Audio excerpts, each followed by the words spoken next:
Welcome. Greetings, y'all. Welcome to the Astrology Forecast for 2024. I'm really excited to share my interpretation, my insight into how to relate to this really important year. I want to say that as a reader and someone that's been doing, prediction, quote unquote, prediction for the past 8 years at least. And having like all of my friends are just like in this world of being readers and seers.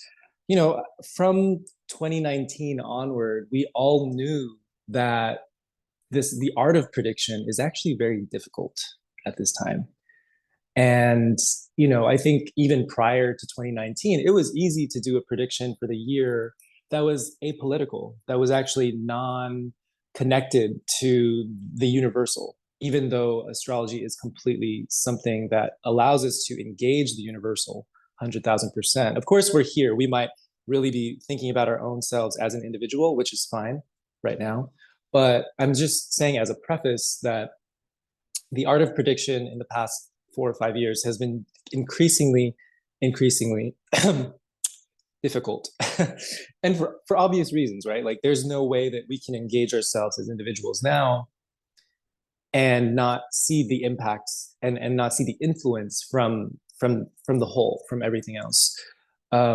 So it's an interesting space to be doing these forecasts. And so I just want to identify that it's like it is a lot of responsibility, I think, just to be able to share this information in ways that feel real and relevant. And like, how can it also be something that is supportive on an individual level? So I'm going to strike that balance today. I'm going to hope to do that. And thank you all for just being here and wanting to engage my thought process. So just before we get into it, my name is Oak. And if you are not familiar with me, I run an astrology school. I've been a professional astrologer for about 8 years. I have a background in traditional, but I'd say that I'm more of like a modern astrologer as well.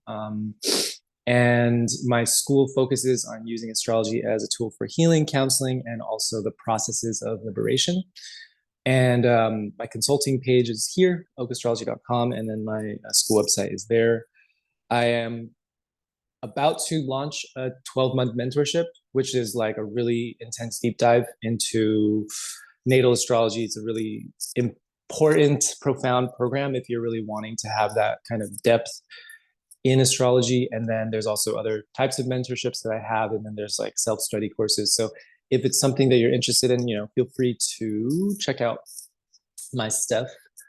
But yeah, going back to what I was saying, this forecast for 2024, welcome. This upcoming year is very different from other years. Oh, thank you so much. Highly recommend the natal astrology course. Thank you. The forecast for 2024. This is such a different year, and I will say that in brief, if I were to identify it in just one theme, it would be actually Jupiter as the main theme. And I want to say too that the thing is that last year or this year of 2023, as I'm recording this in December of 2023, it wouldn't have been obvious that Venus is the primary theme for 2023, but it actually was the primary theme for 2023. And all of us were just kind of like in this onslaught of relational growth, relational dynamics. And so because Jupiter is so primary to this upcoming year, that means that like all of us are going to have this like collective growth around our beliefs as well, which I mean, it's becoming more and more clear that we have to have a stance of what is true for us as we are witnessing a lot of violence on levels that are just more and more real time televised, right? Like the because of our phones, like that's a window into the world, which is also a very Jupiter thing as well. So like even though the histories of violence and the histories of genocides are not uncommon, it's like the way that we're relating to it now is different. And so with the responsibility of knowledge, what are we doing with it? So that's a big question that I have, and that's a big topic in 2024. So, um, you know, this is what we're going to do today. Um, we are going to be identifying the past themes that have led into 2024. We're going to, of course, talk about how to best navigate 2024 and then also what to expect in the next few years. So this is a really interesting period of time. It's really hard to put my exact finger on things, but the best part of astrology is that it does give a pretty solid guidepost for the primary themes and like the engagements of how we're really going to be relating to those themes. This is kind of what we're talking about today. This is like the movement of the outer planets. And the thing is, I'm not going to go over this, but I'm going to basically be like paraphrasing from this. I just want to show you I don't know, this is like an infographic of what we could be using to like frame this conversation, but I'm not going to do that. I just want to show you a little bit of this might look like a big mess to some of you, or it might look pretty organized, but like um, this is our timeline. This is our historical timeline for the upcoming few years. Let's see here. So, just as like a not a synopsis, but as a summary of what astrology is and what it does, the movement of the planets are simply a reflection of life on Earth, right? And the astrology will tell us, of course, when things occur, when the best time to initiate a new project, and also helps us to sort our emotional, psychological world, right? So we oftentimes think of astrology as like this individual thing to help us. Um, but this is really important. And I think this goes into the theme of Jupiter. The astrology also describes where we are growing on a collective level. So it's not just our individual growth, it's our growth on a mass scale, right? And so it immediately, when we tune into astrology and like the universal quality of astrology, it tells us about the state of our consciousness,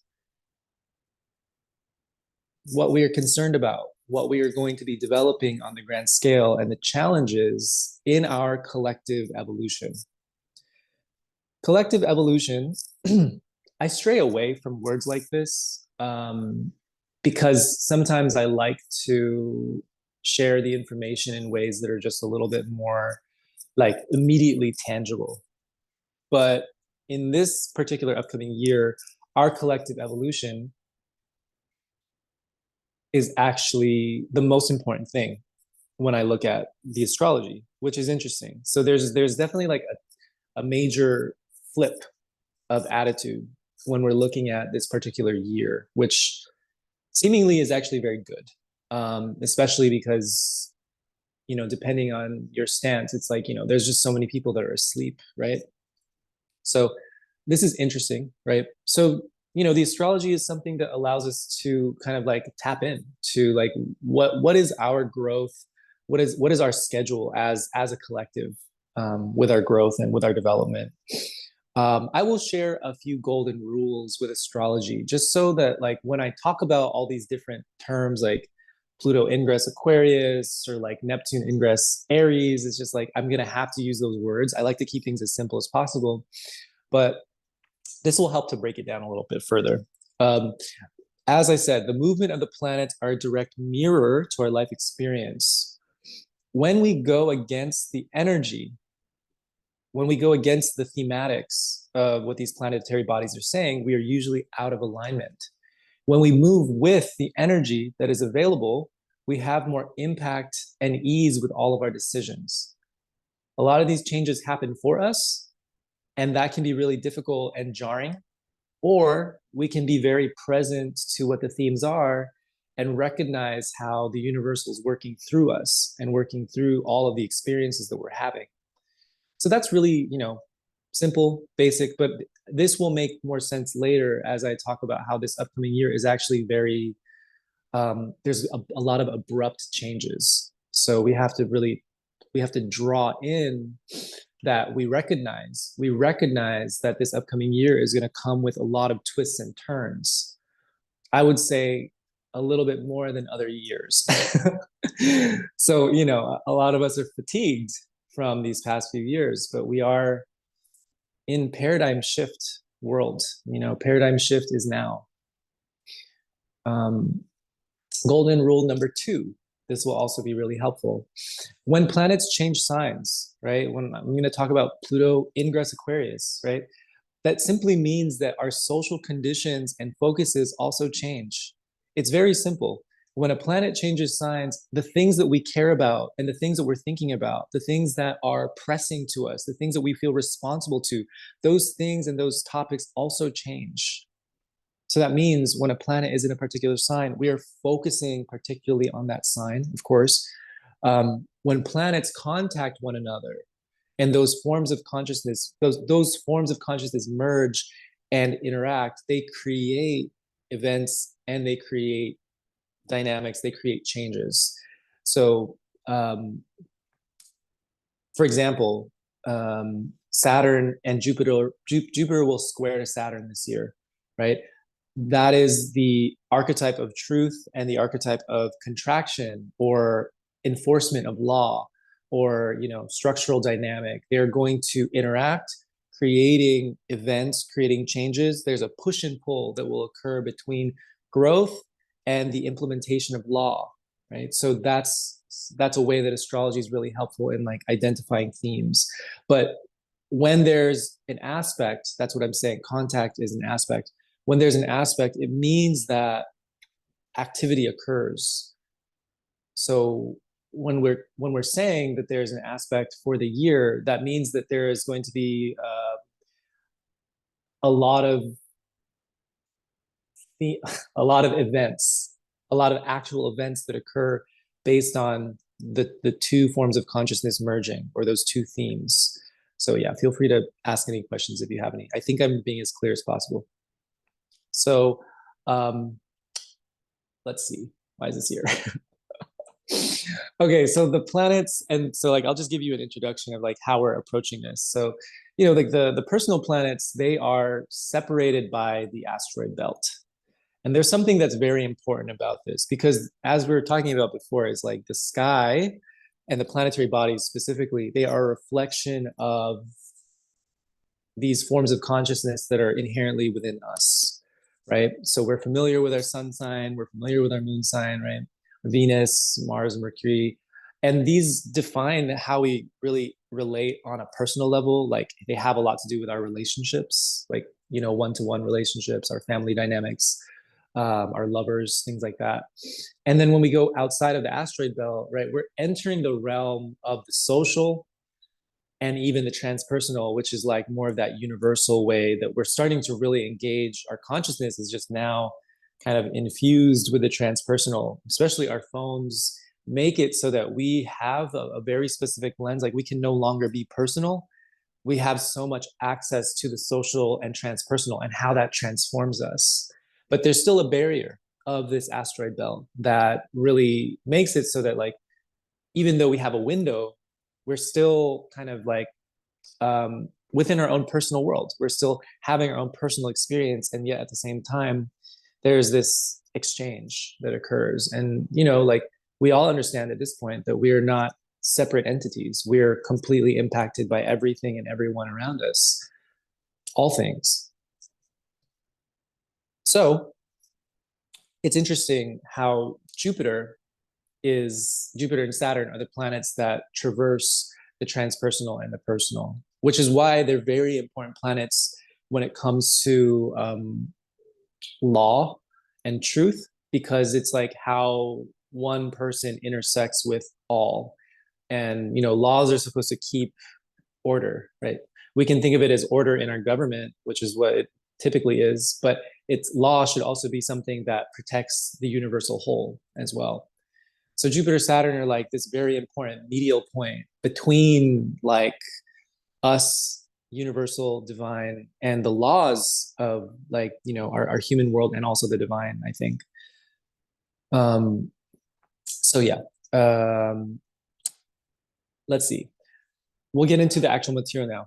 Past themes that have long-term impact, like past themes of the recent past that are still impacting us now. Like, I know that if you follow astrology back in 2020, there was all these things happening, and Jupiter, Saturn, Pluto conjunction, January 2020. That's pretty much the thing that inspired COVID, or it's like it's the factor that really kind of brought in this like the pandemic of COVID, the epidemic, and also just like a lot of the economic changes that were happening at that time. Um, Same with the Saturn Jupiter conjunction. We're going to talk about these a little bit, but the thing is that these still have a profound impact on where we are right now. We can't think about next year or the next few years without identifying these particular dynamics that have occurred. And so with the Jupiter, Pluto, Saturn conjunction, it all happened in Capricorn. And ultimately, this type of contact, it's hundreds and hundreds of years for these three to come together. Even just Pluto and Saturn coming together, that's enough for mass conservatism.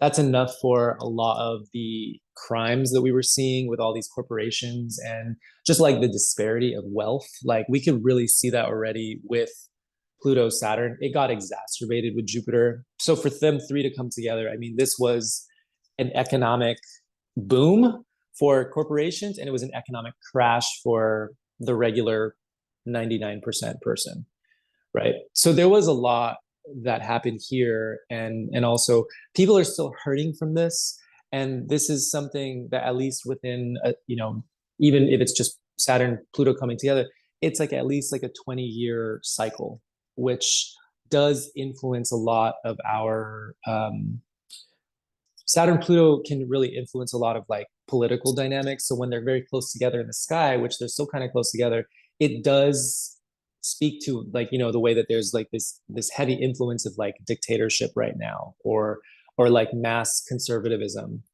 And so like that's kind of the theme that we're still working with. And so it's important to kind of still have an understanding of like some of this 2020 stuff, because we're still in it. And sadly, like we're still in the exhaustion of it.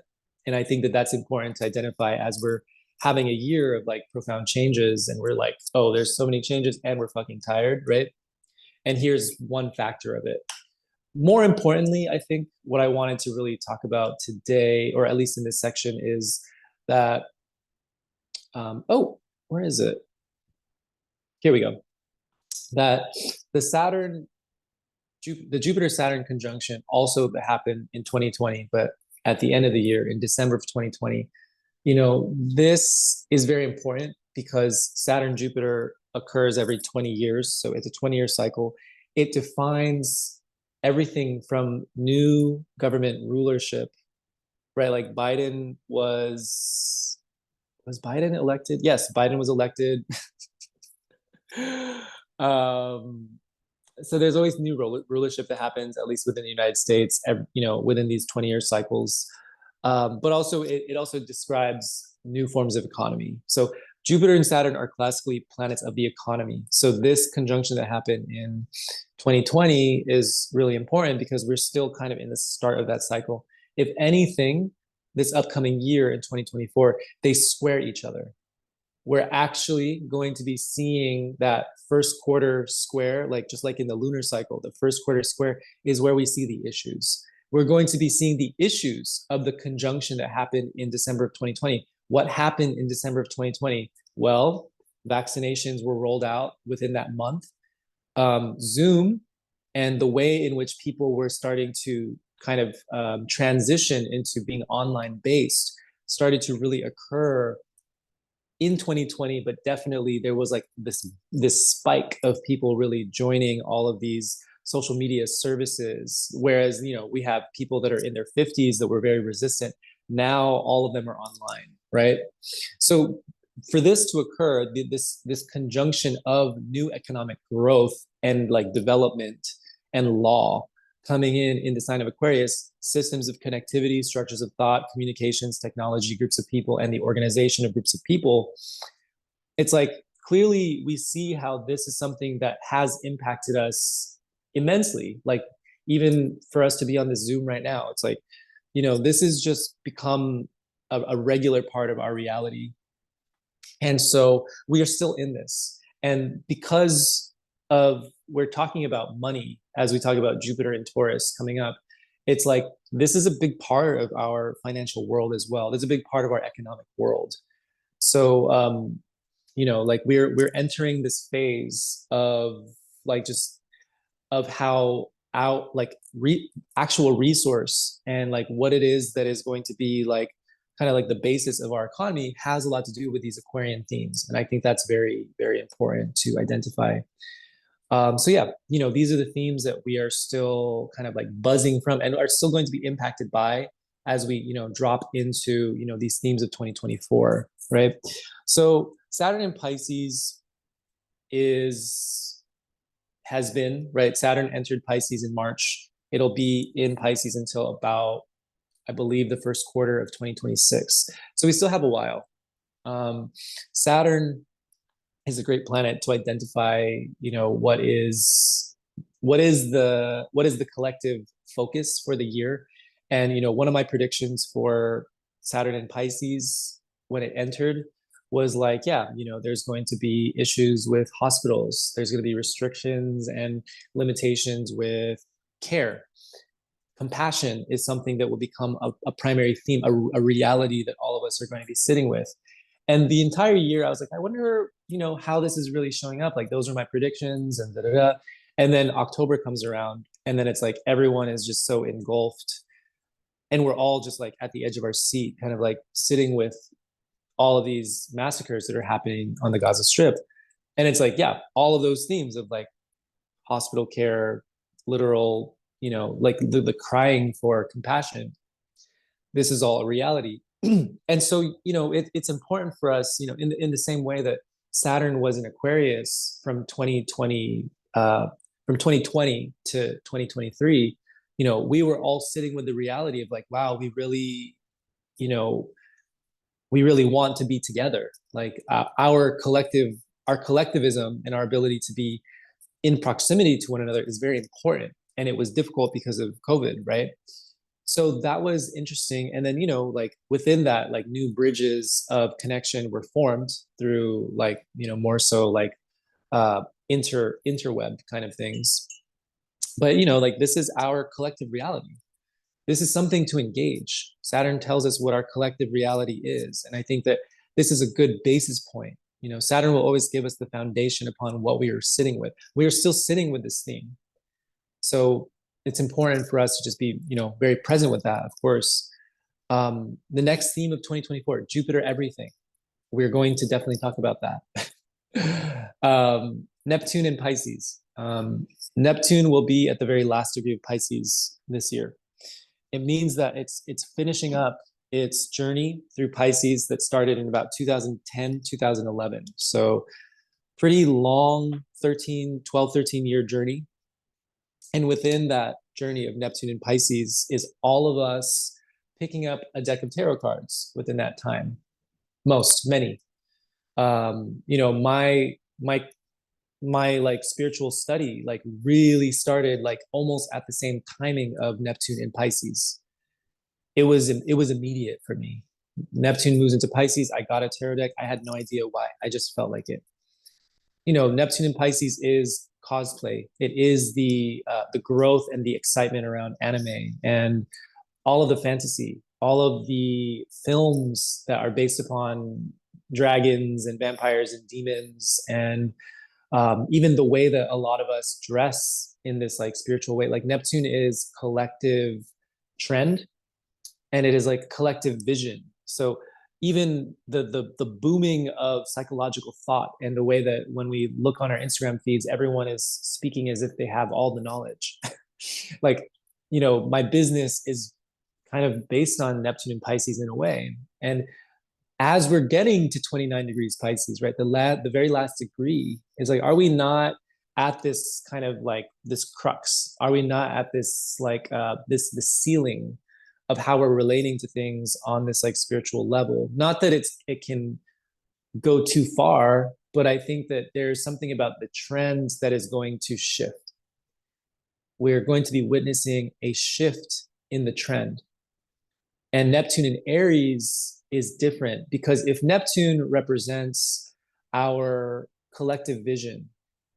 It is going from this idea of contemplation, meditation in Pisces, and it's moving to this place of action. It is very different. It is very different in terms of how we're going to be expressing, whereas Pisces is not as much expressive as it is, as I said, contemplative. It is something that there's some type of internal shifting that occurs within. There's a visioning that occurs within, whereas Neptune in Aries is an outward expression of those beliefs. So it can create a lot more of like a boom in the spiritual, like holistic industry, I think. But I think that there's an attitude shift, and we're going to be witnessing that ceiling kind of start to reveal itself in, it's like, is the ceiling going to burst, or is the ceiling going to expand into something much bigger?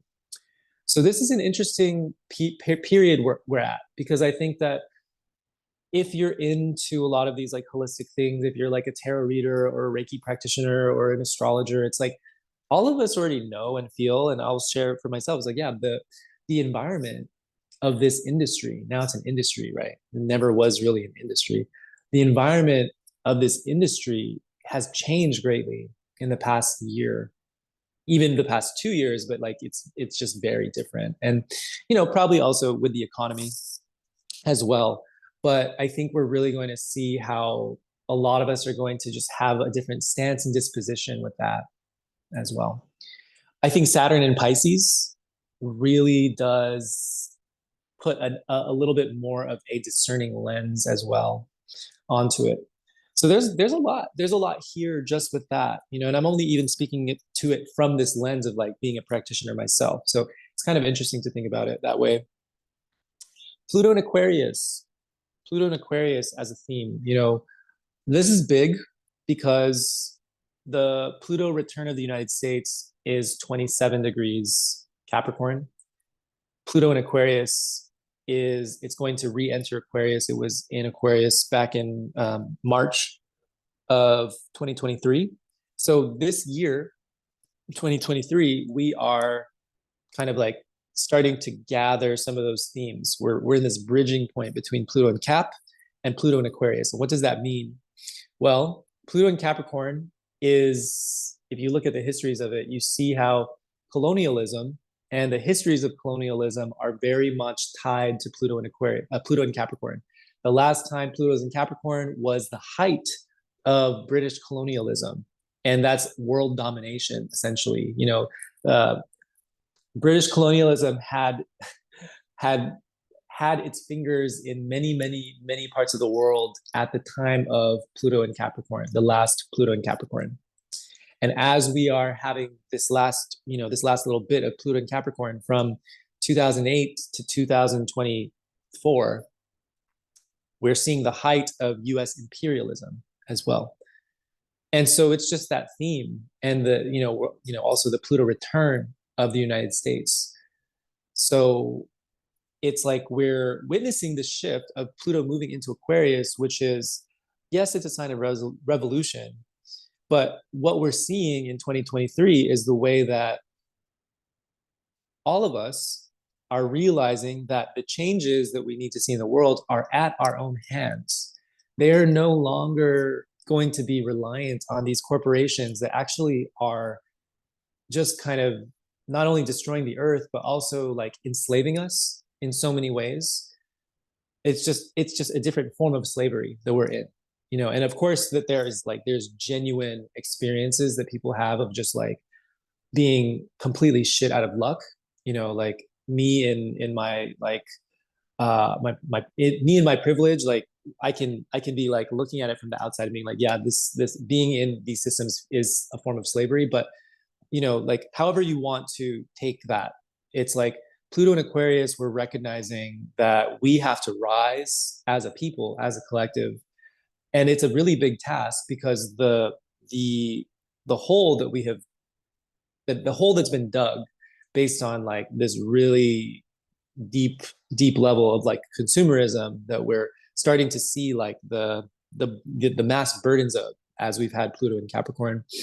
It's like there's just this really big disparity that we're having to figure out for ourselves.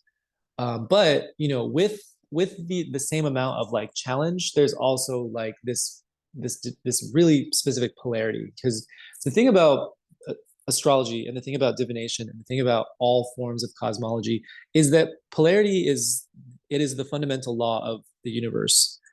So as much as there's like this really shitty hole that we're in with like the effects of colonialism and capitalism,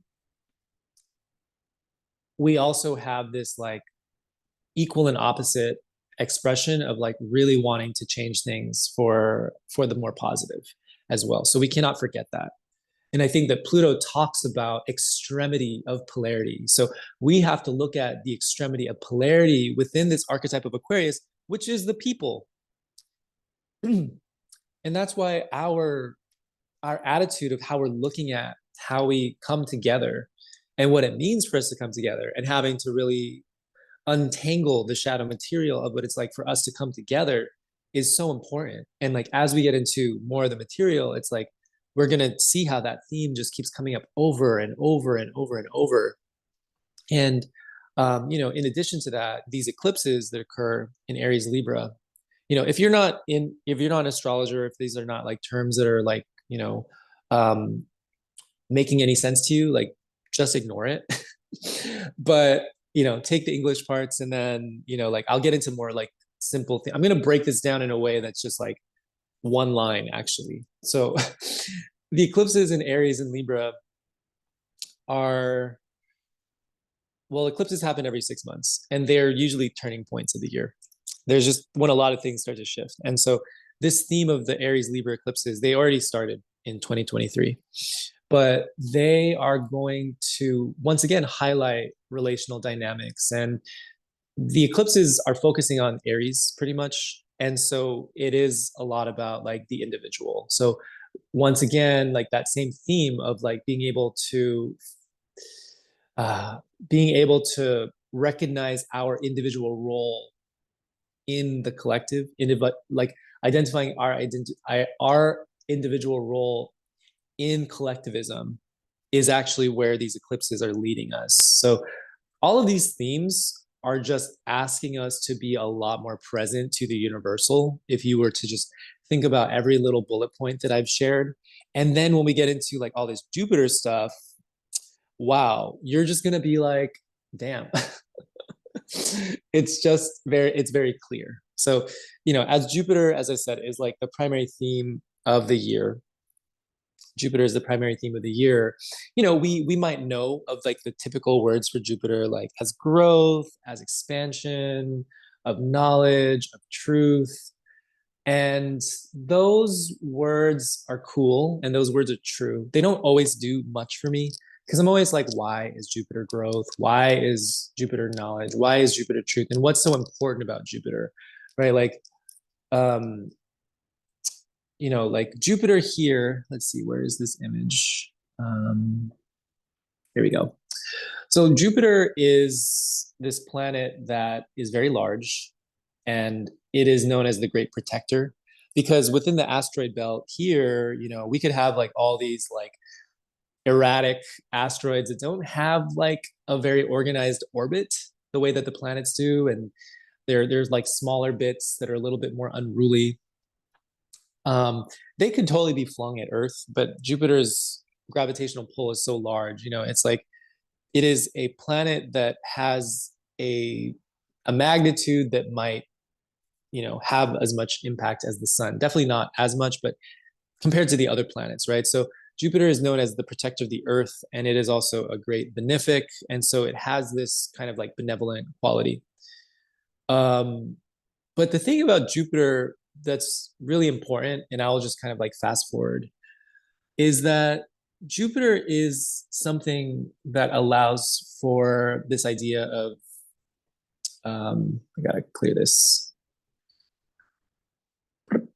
So yeah, Jupiter is something that allows for this idea of integration. And, when I have given readings for years, or I have given readings for years, and when I have noticed people are kind of like not as satisfied with their lives, it is usually from a lack of being able to make life make sense. It is a lack of having meaning.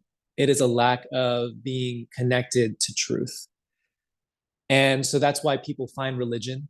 And that's why people find a spiritual framework for themselves, because it makes life, instead of being chaotic, it actually makes life make sense. And that is the same idea as knowledge. It is the same idea as truth. It is the same idea as growth. It is the same idea as expanse, right? Because when we expand, we're coming to something that's a lot more deep. We're probably touching the universal when we're coming to this idea of expanse, right? And the knowledge brings us to these places of greater connection to oftentimes the divine, right? And so that's why Jupiter is a spiritual planet. But also, if we're going to just make it practical, Jupiter really integrates all of the experiences of all of the planetary bodies, from the trauma of Pluto, from the romanticizing, the digmatizing quality of Neptune, to the really harsh rebellion that we all have within us with Uranus, to the ways in which we want to integrate our potency in the world, the Mars. Jupiter allows us to hold all of those things and for it to work as a whole system. And that's Jupiter as the medial point between the personal and the social transpersonal.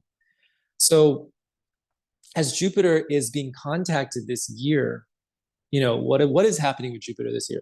Jupiter is going to be squaring to Saturn. Jupiter is going to be conjunct Uranus, which is like the highlight of the year. Jupiter is going to be trine to Pluto, right? Remember what I was saying, when a planet is contacted by another planet, events occur. When a planet changes signs, our conditions and the qualities of what our reality are going to be focused upon also change. Jupiter also changed signs this year.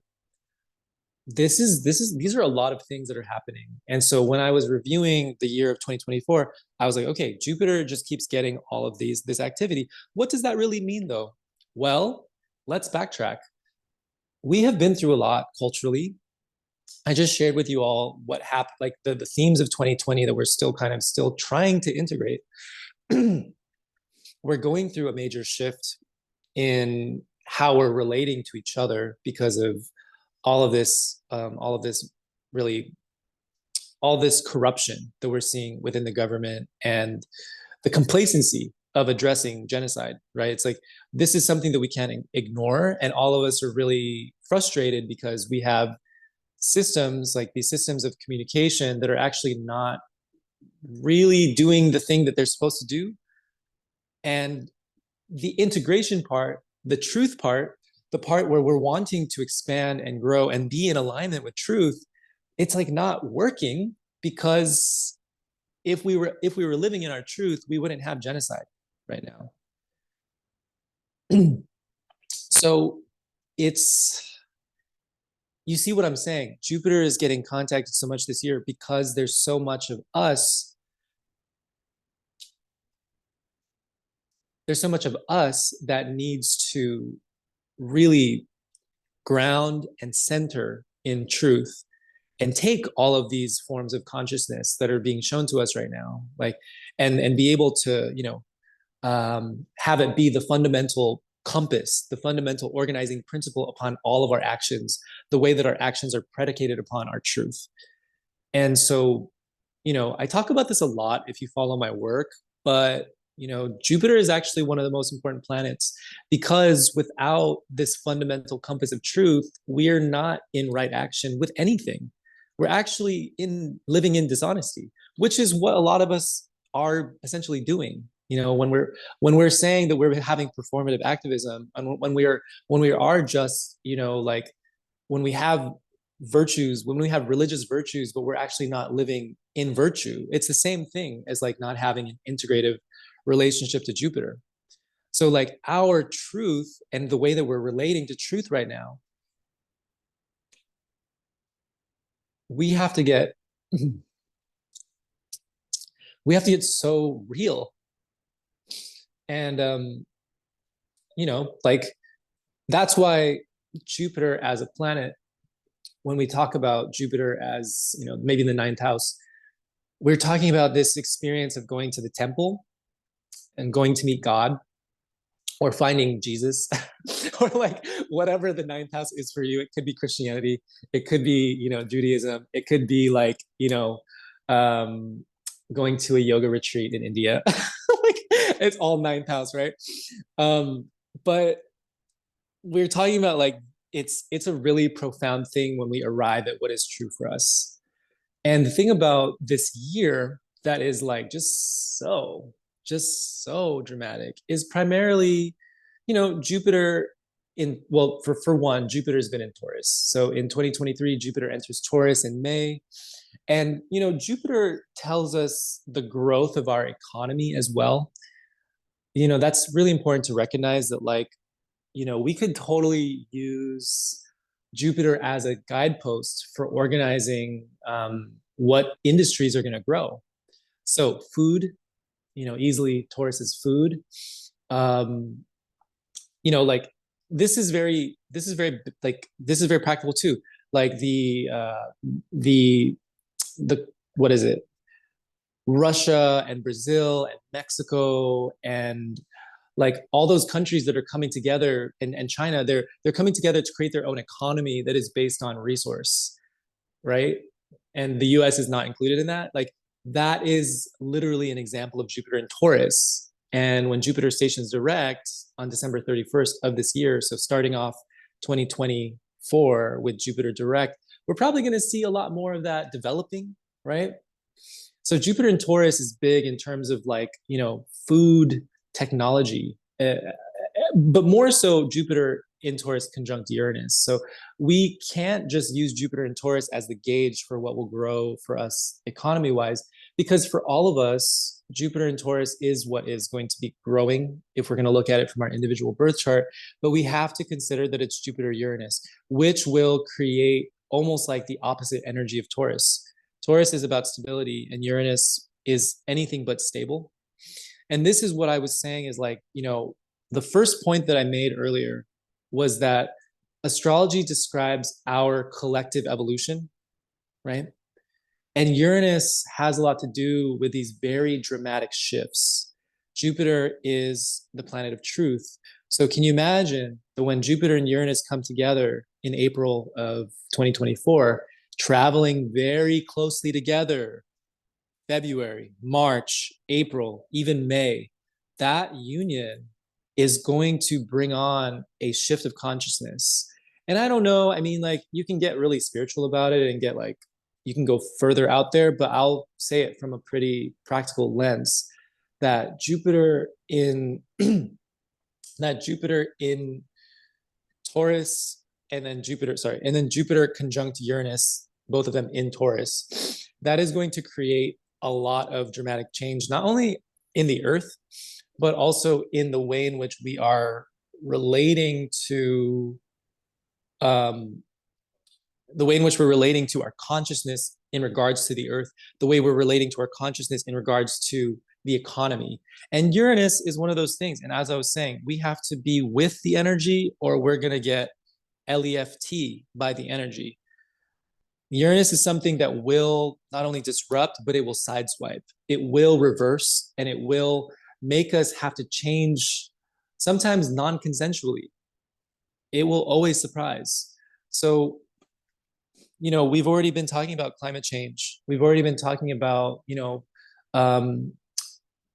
food supply chain shortages. We're going to actually see stronger impact of that by the time we get to the Jupiter-Uranus conjunction.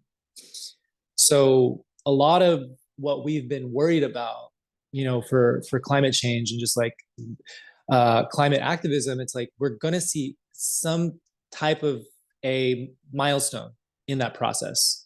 So it's not going to be uncommon for us to be like really sitting with that. And like humans are slow and they're whack. Like that's what we've been seeing, right? Or many. And like it takes for us to have hardship in order to actually start making those changes, right? So, when I look at all this Jupiter in Taurus, Jupiter in Gemini, Jupiter trine Pluto, Jupiter square Saturn, it's like these are the things that are going to push us further in the development of this idea of truth. We do it on an individual level, but we also have to recognize like, whoa, truth is something that is going to be continually presented to us over and over. And are we going to be like, are we going to be present for it, or are we going to be like under the spell of capitalist comfort? Because if our food supply changes, if we're having a disruption to the way in which we experience comfort, which Taurus actually naturally represents comfort, if we're experiencing a shift in that, then it is going to wake many of us up. And so it's kind of like, this might sound bleak, right? But it's also that it's just important to be very present, I think, because the messages and the information has been coming through for a while now. Jupiter in Gemini, Jupiter moving into Gemini in May of 2023. So a month after the Jupiter Uranus conjunction. I think it's that, like communications are going to start to shift as well. Definitely, I think like communications and technology are going to also take a shift as well. Like the development of technology will also occur with Jupiter conjunct Uranus.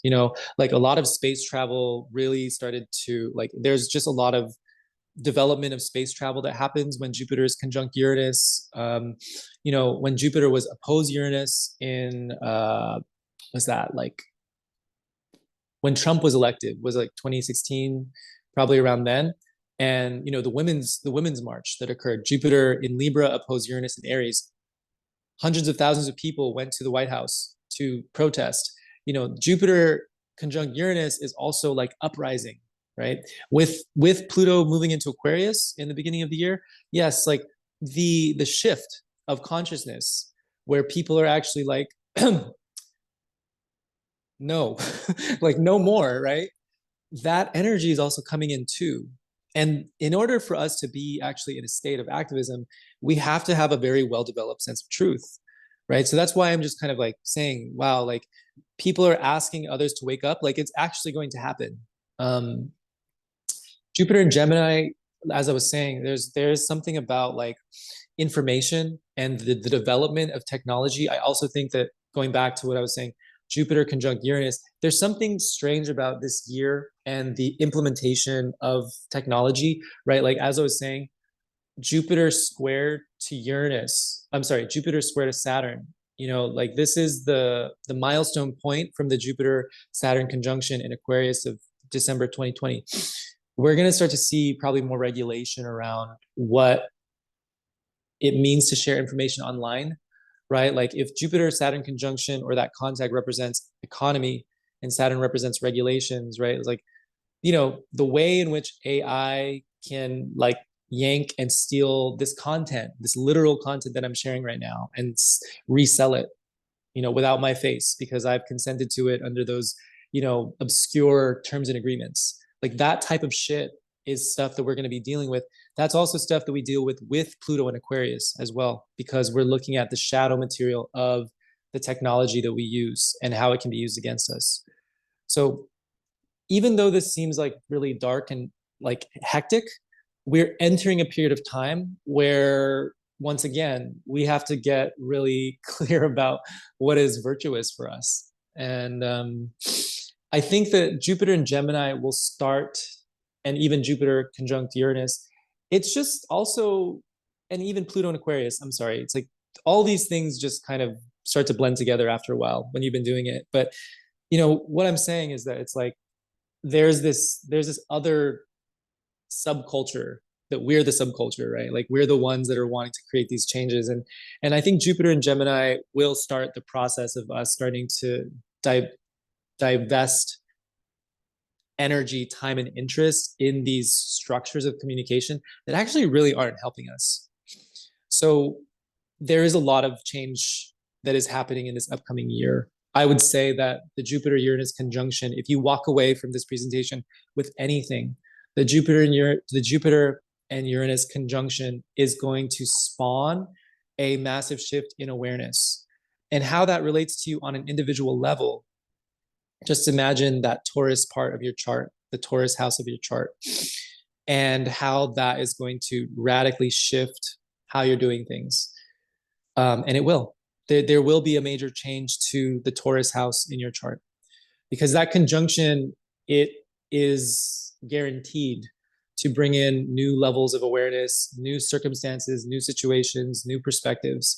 The last time Jupiter and Uranus were conjunct was in May and December of 2010. You can literally look back to the Pisces part of your chart and think about, even if you were 5 years old, it doesn't matter. In 2010, how there was a major shift in your life, it was just a vibrational change.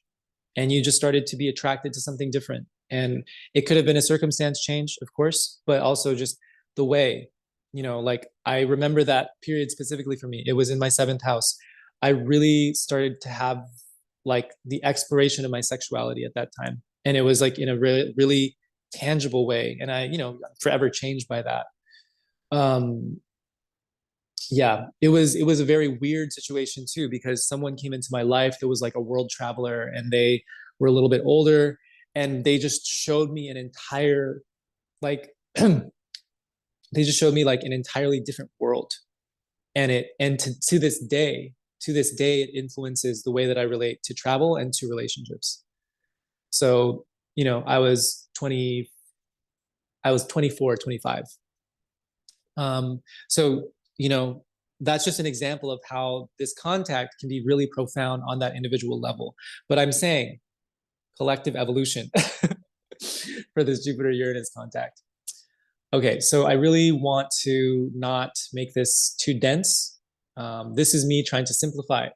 And it's just, there's just so much already. But, as a reminder, Uranus as the trickster, as social change, as upheaval, as humanitarianism, as science, as innovation, as technology, there will be new ways of doing things. So if you're on the forefront of that, like you're going to be feeling the winds just kind of pushing you, the winds at your back pushing you to like create these changes as well. All of us will, but like there are some of us that like, like there are just certain ideas that we have for the collective that are necessary. And like that, it's just really interesting how innovation, like things are going to be a lot faster in 2024 than they were in 2023. This is probably the most fast-paced year actually compared to the past 5, genuinely. And I mean that. Um, let's see. So remember, it is truth that's being focused on, but it is through this lens that is a lot more disruptive, right? There is this idea of integration, but we're integrating in these ways that are going to be like, what's the paradigm shift that is necessary for us to really have the integration, like the true integration, not just individual integration of how I can work within the system that actually feels like enslavement, but how am I actually integrating my perspective with the universal? How does that flow together? This is a big challenge. I'm not making this seem easy. I'm in the system too. I need to make money. Like I literally am in, I'm in it just as knee deep as all of you are. But it's like, we need these moments of the jar being shaken like really vigorously for us to like kind of have all of the pieces start to kind of, have their space, have their place. Um, we're going to arrive at truth in a very jarring way this year. So we may as well hop on the board now or start to really untangle a little bit, you know. This conjunction of Jupiter and Uranus in the sign of Taurus, we're talking about the riches of the earth, right? Which is why, Taurus relates to money. And there will be, changes in the economy, but it's like we have to identify what are the riches, what are the values, right? Like we are, like when we actually tune into what colonialism is, and it doesn't even matter if it's like this round of colonialism from like the past 300 years that we're most familiar with, it's always about riches. It's always about the earth. And so I think the Jupiter Uranus conjunction teaches us about, creative potential, right? Like, because we are also earth beings. Like, we are also like, um, as generative as the earth is, we're also generative as well. And I think that that's like the paradox that we have to like recognize. We have to recognize like our apparent value and our apparent like creative potential as well. Like, we're really just like a fractal of the earth. And so yeah, our relationship to the earth, like, we have to really like root into that, more and more, and not root into just like the honoring of the earth, but like root into a changing earth. What does that mean? Yes, truth is disruptive. What does it mean to root into a changing earth? Because that is actually where the creative potential is. Because like, if we're trying to continually, support our business that actually isn't in alignment with the way that the earth is changing, it's like, of course that business is going to be disrupted, right? So, so much to think about. So much to think about. Um, themes leading into the next 2 years.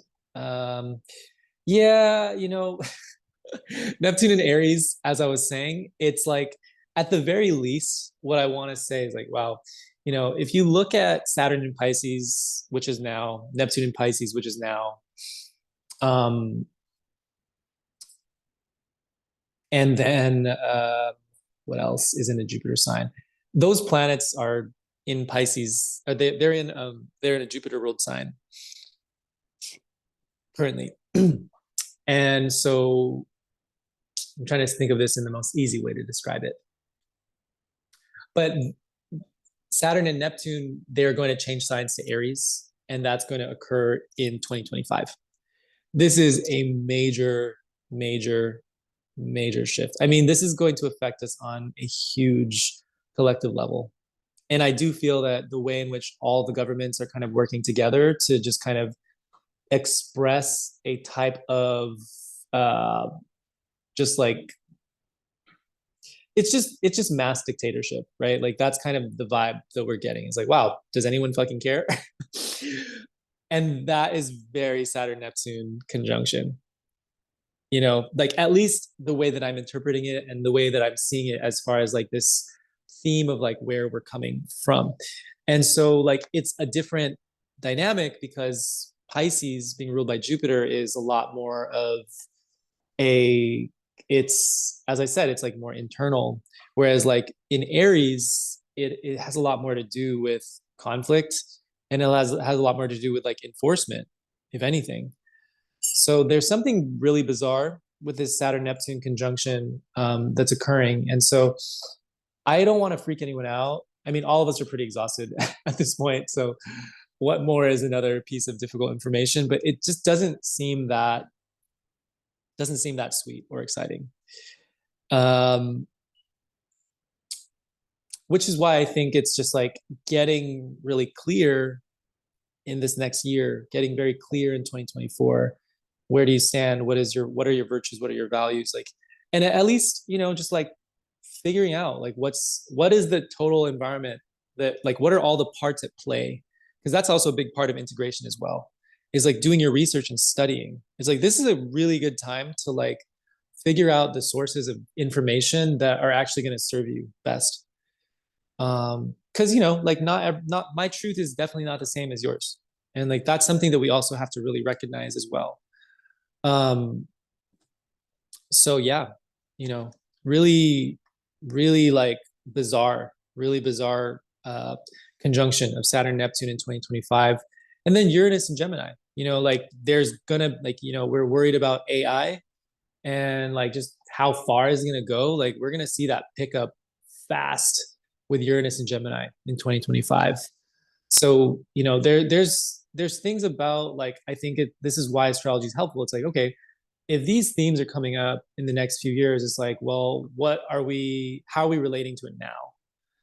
Like, I've used AI like once or twice to generate, like, what is it called, to generate a little bit of material for me. I'm just like, oh wow, this is really helpful. But I'm also like, I'm just like, I'm trying to be as careful as possible with like where and how much I put into it, even though this Zoom call is probably just like fully getting fed into that. But anyway, things to think about. Here's a little view into my world, like my contemplation and just like where my head is at most evenings. Just kidding. Possibly. I mean, um, alrighty. So I will, leave this open to any questions. This is kind of what we talked about. We did it in a different way. Um, and yeah, my name is Oak. If you want to learn more about me, my school is okastrologyschool.com. I also have a podcast that just came out. It's called Absalom, The Art of Astrology and Demon Slaying. Absalom is the blue smoking caterpillar from Alice in Wonderland.